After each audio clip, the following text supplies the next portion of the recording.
Welcome to a special edition of Be Less Stupid. I'm your host, Jon Hotchkiss.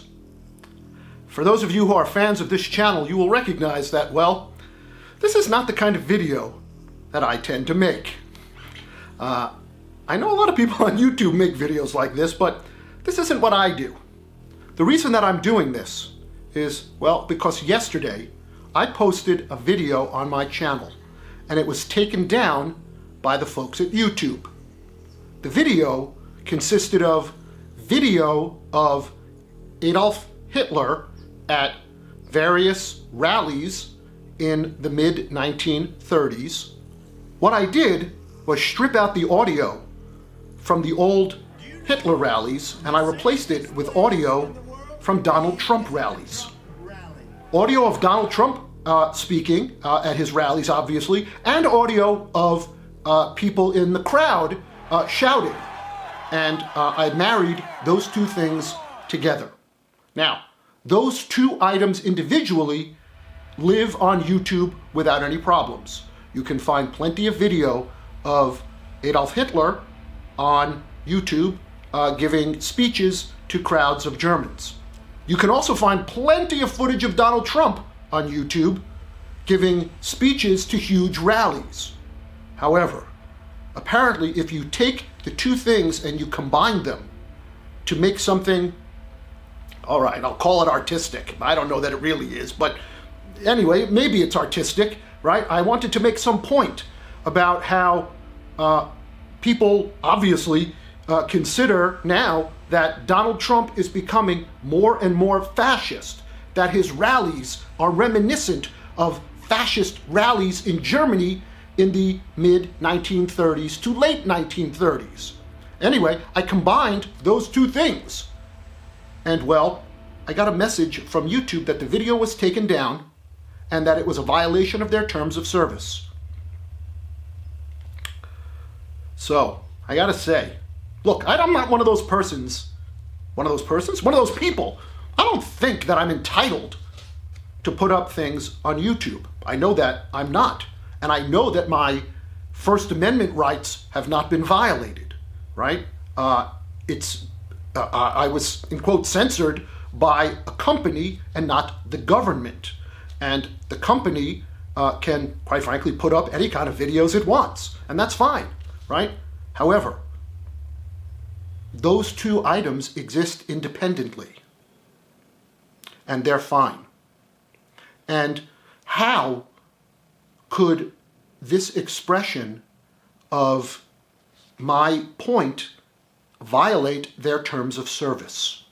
That's the part that I don't get.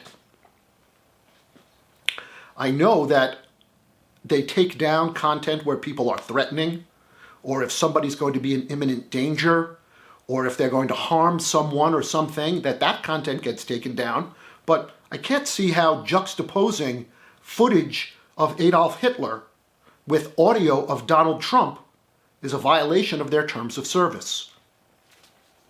The point, obviously, that I'm looking to make is the increasing number of similarities between Donald Trump's behavior as our president and the behavior of Adolf Hitler in the rise of the Third Reich.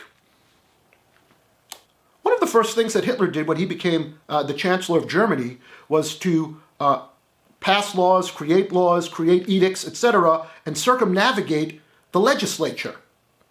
Well, that's happening right here in our country right now, as our legislature is being more and more denied their role as an equal and co-branch in our United States government. For example, we have the impeachment hearings going on, and Donald Trump has consistently kept the most important witnesses from testifying, like, say, Mick Mulvaney or John Bolton, right? And then you have Republicans in the House screaming that the Democrats are keeping the best witnesses out of the hearings. It's just simply not the case. The president has insisted that those people who used to work for him may not testify before the House.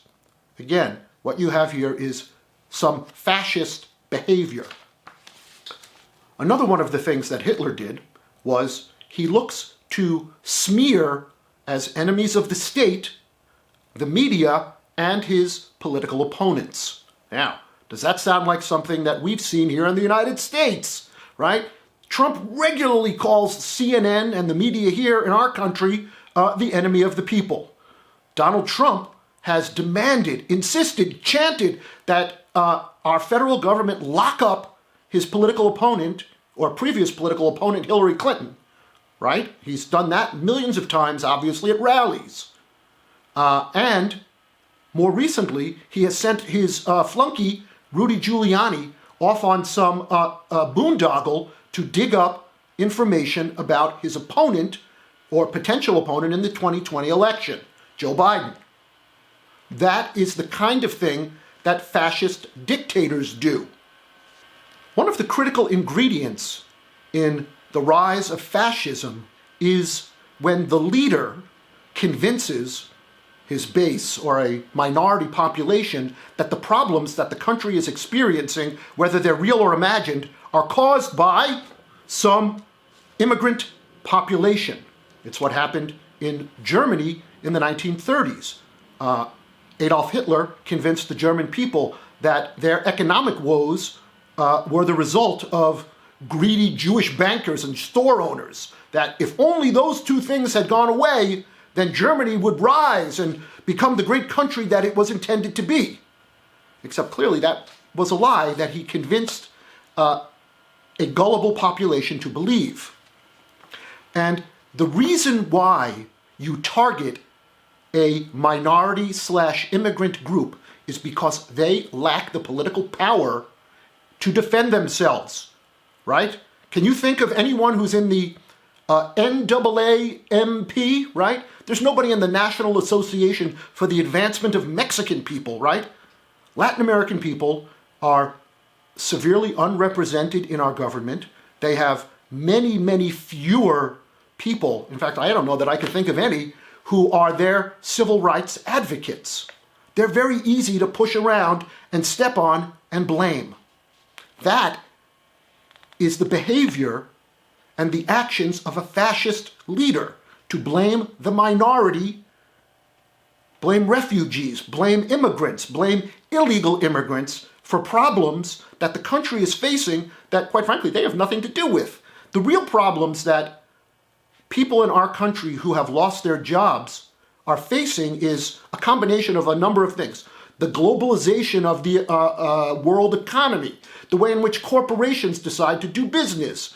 There's the problem also with climate change. There's problems with automation, right? Nobody cried, for example, 100 years ago when the guy who delivered ice was put out of work by the company that made refrigerators, right?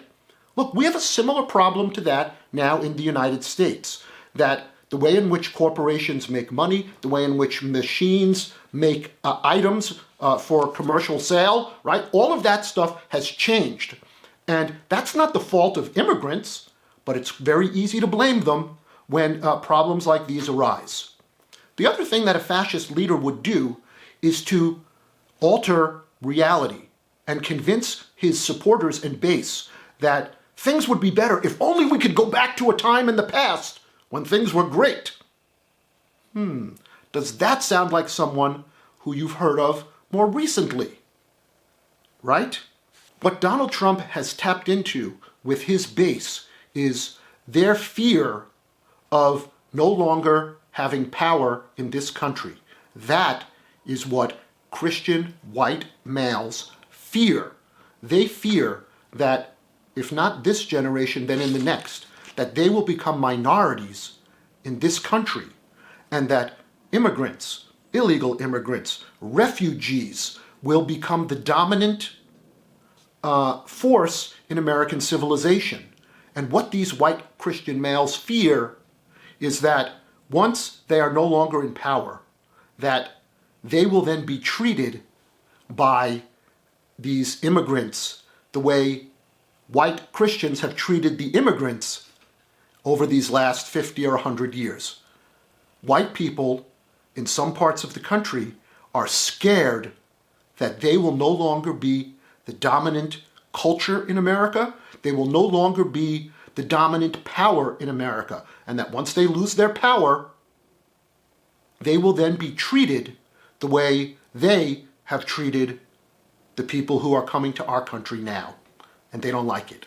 And they're prepared to do, quite frankly, almost anything to retain that power. The other thing that Donald Trump does is he appeals to this emotion that people have, this fear that they have. And he promises them that there's only one person who can solve this problem for them. And that's him, Donald Trump, right? And then he does it by circumnavigating the other branches, the co-equal branches of government. Think about the number of times that Donald Trump has tried to weasel money to build the wall along the United States-Mexico border, which our Congress has very specifically said they will not appropriate money for. And the way in which money is appropriated in our country is through the House of Representatives. They make some laws and the president then can sign it, right? However, what the president has done or has tried to do by executive fiat is to take money from different parts of the government and send it to either the military to send them down to the military to guard the border and then to help build a border wall, right? Only none of that's legal. Another hallmark of fascism is an egomaniacal leader who convinces his strong base that only he can solve their problems. I read a thing that said that Mussolini once told a colleague that on his gravestone, he would like it to say, "Here lies one of the most intelligent animals who ever appeared on the face of the earth." Now, look, does that sound like someone who you've heard of, right? Who says that he uses the very best words? Who says that only he can solve the problems? Who says that only he had the very best grades in school, right? Trump. These are the reasons why people are beginning to fear a rise of fascism in the United States.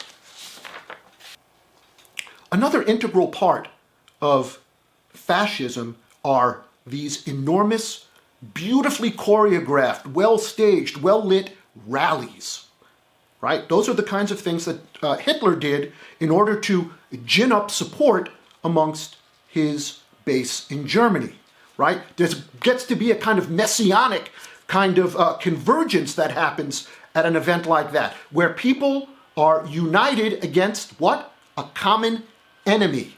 And who is that common enemy, right? It's immigrants, it's Muslims, it's Jews, it's gays. Those are the common enemies, right? Trump's enemies become the people's enemies. The idea behind these rallies, as Adolf Hitler knew, was to create a cohesive community of people who all thought the same thing and thought that they had the same enemy, and then that there was only one person who could solve that problem for them, the Chancellor, or in this case, Donald Trump. And yet, Donald Trump's predominantly white Christian male base is interested in just a few things. One, to make abortion illegal. They want to make sure that they keep their guns, and they want to make sure that immigrants are kept out. And they have found a cohort in Donald Trump. And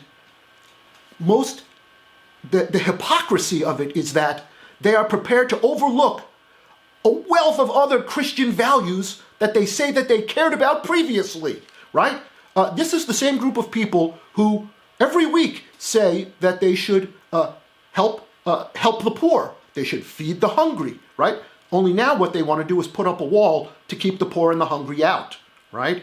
They're the same people who say that people should not get a divorce, right? That marriage is sacred. Only Donald Trump has been twice divorced, and he cheated on one of his wives with another woman while his wife was pregnant, right? And Trump's Christian base is prepared to overlook all of that sin, because what they really care about is make abortion illegal, guns, keep immigrants out, and make sure that white Christian males retain power in this country. Another thing that Donald Trump does is he smears his opposition by calling them communists or socialists, right? He calls those four congresswomen, Andrea Ocasio-Cortez, Ilhan Omar, Ariana Presley, and I don't know, I forget the other one, quite frankly. Anyway, he wants his base to think that those four women are somehow going to undermine white Christian male power in the United States. So that is why Trump attempts to marginalize them, when the reality is that they're just four people in the United States Congress that the president has shined a light on in order to smear the rest of the Democratic Party and the rest of liberal America. And look, I don't think that our government this week or next month or even next year is suddenly going to become a fascist dictatorship, right? We've seen that although Trump makes every effort to do things that a fascist leader would do, that there are elements within our government that are preventing it, or at the very least, tamping down the president's worst inclinations. The book by Anonymous, for example, lists lots of examples of that. The book Border Wars shows lots of examples of people in the federal government who were not on board, for example, with putting children in cages or separating families of immigrants at the border. I think one of the most important things to consider is a famous poem that I will paraphrase. And it goes something like this, that they came for the communists, right? But I wasn't a communist, so I didn't stand up. Then the government came for the socialists, but I wasn't a socialist, so I didn't stand up. Then they came for the Jews and rounded them up, but I wasn't Jewish, so I didn't stand up. Then they came for the gypsies, and they came for the immigrants, and they came for the gays, right? And then they came for me. And there was no one left to stand up for me. And look, that is where we are right now. We are on the precipice of disaster. But there is something that American voters can do to prevent Donald Trump's second term. Look, we know that the president is going to be impeached by the House, but Senate Republicans have not shown any interest or desire or inclination to remove Donald Trump from office. That just isn't going to happen. However, there is a mechanism by which we can get rid of Donald Trump. It's the election on November 3rd, 2020. Look, Donald Trump got 3 million less votes than Hillary Clinton did in the 2016 election. 10 million more Democrats voted for Democratic candidates in the 2018 midterm elections, right? When Democrats come out and vote, we win. That is how we flipped 40 seats in the House, by coming out and voting. By coming out and voting in 2018 in the midterm elections, Democrats have made it possible for there to be oversight, to make it possible now for the House Intelligence Committee to conduct this impeachment investigation.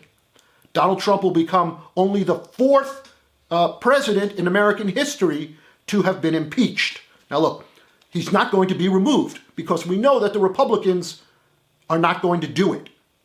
But it's imperative that we stand up. It's imperative that we commit to the idea that no one is above the law.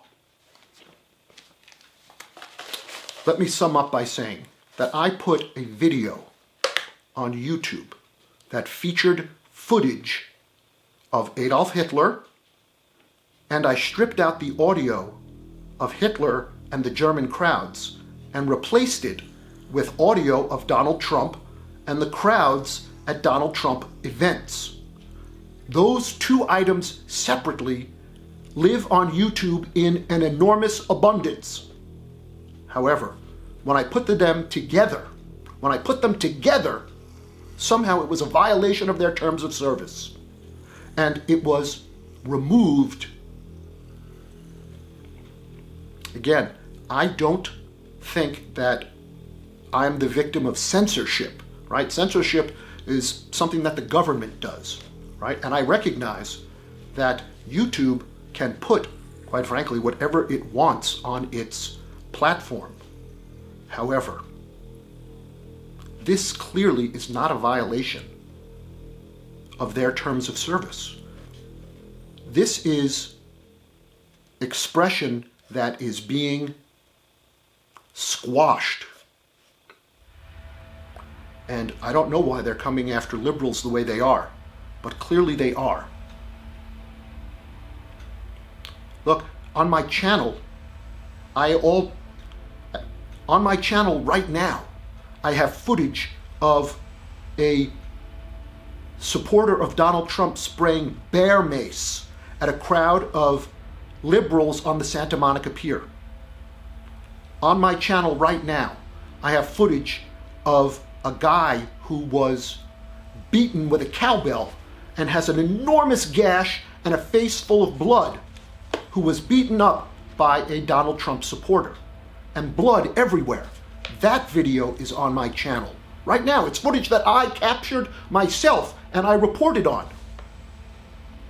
And yet somehow letting people know that I think that Donald Trump is becoming more and more like Adolf Hitler is worthy of being removed, that that idea cannot be disseminated to people, that somehow it's a violation of the terms of service. I don't think that it is. And I don't know what to do about it, quite frankly. I don't know that there is anything to do about it, right? Maybe it's helpful if you tell more people about this channel. If we triple the number of subscribers to this channel, we'll become a more and more powerful force, hopefully for good. And that might have some resonance with the people at YouTube.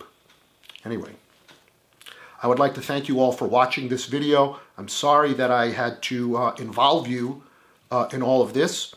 Quite frankly, normally I would prefer to just do the kinds of investigations and the interviews and the things that interest me and share them with people. Look, I have a liberal bent, but I am only telling people facts. And so I hope that you'll continue to support the channel, and you'll tell your friends to subscribe, and you'll share the videos. So, for Be Less Stupid, I'm your host, Jon Hotchkiss, and I'll see you next time.